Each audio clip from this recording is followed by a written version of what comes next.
এখন নতুন বাংলাদেশের রাজনীতি হবে ওয়েলফেয়ার এন্ড পলিটিক্স সেন্ট্রিক রাজনীতি। নতুন বাংলাদেশে মাসল পলিটিক্স চলবে না, চাঁদাবাজির রাজনীতি চলবে না, টেন্ডারবাজির রাজনীতি চলবে না, নতুন বাংলাদেশে ফাও খাওয়ার রাজনীতি চলবে না। আমরা চেয়েছিলাম বাংলাদেশ পরিবর্তন হবে।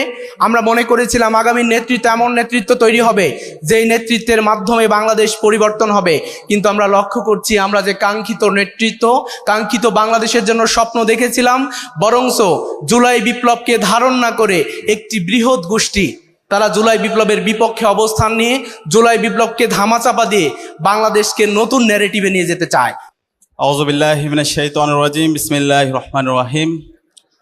বাংলাদেশ ইসলামী ছাত্র শিবির কর্তৃক আয়োজিত ডাকসু, জাকসু, চাকসু, রাকসু 4 ছাত্র সংসদে নির্বাচিত প্রতিনিধিদেরকে নিয়ে আয়োজিত আজকের সংবর্ধনা অনুষ্ঠানে উপস্থিত আজকের অনুষ্ঠানের সভাপতি, ইসলামী ছাত্র শিবিরের কেন্দ্রীয় সভাপতি ছাত্রনেতা জাহিদুল ইসলাম, উপস্থিত ইসলামী ছাত্র শিবিরের সাবেক কেন্দ্রীয় সভাপতিবৃন্দ, উপস্থিত শহীদ পরিবারের সদস্যবৃন্দ, উপস্থিত 4 ছাত্র সংসদে নির্বাচিত সদস্যবৃন্দ, সাংবাদিক বন্ধুগণ, সালামু আলাইকুম রহমতুল্লাহি ওয়া বারাকাতুহু।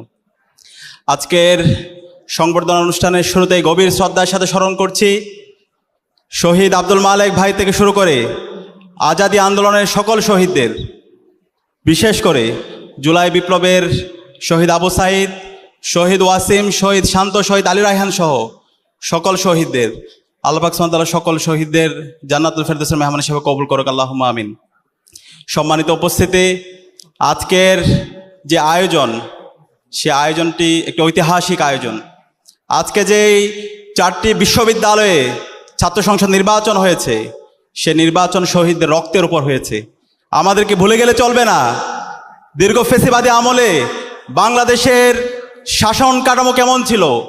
গুম, খুন, আয়নাগর, নির্যাতন, নিপীড়ন, প্রতিটি ক্যাম্পাসে ক্যাম্পাসে ছাত্রলীগের সন্ত্রাসীদের কনসেন্ট্রেশন ক্যাম্পের মাধ্যমে আমাদের এই বাংলাদেশকে ফেসিবাদ কায়েমের মাধ্যমে একটি জাহান্নাম বানিয়েছিল। আজকে আমাদের শহীদদের আত্মত্যাগের মাধ্যমে, আমাদের গাজীদের স্যাক্রিফাইসের মাধ্যমে আজকে আমরা নতুন বাংলাদেশ পেয়েছি। সুতরাং আমাদের শহীদরা যে জন্য জীবন দিয়েছে, একটি বৈষম্যহীন ইনসাফ ভিত্তিক বাংলাদেশ বিনির্মাণ করা। এখন আমাদের মূল দায়িত্ব হবে শহীদদের আকাঙ্ক্ষার আলোকে এই নতুন বাংলাদেশ বিনির্মাণ করা। এখন নতুন বাংলাদেশের রাজনীতি হবে ওয়েলফেয়ার এন্ড পলিটিক্স সেন্ট্রিক রাজনীতি। নতুন বাংলাদেশে মাসল পলিটিক্স চলবে না, চাঁদাবাজির রাজনীতি চলবে না, টেন্ডারবাজির রাজনীতি চলবে না, নতুন বাংলাদেশে ফাও খাওয়ার রাজনীতি চলবে না। যারা ফেসিবাদী রাজনীতি, সে দিল্লির বয়ান, ফেসিবাদী বয়ান,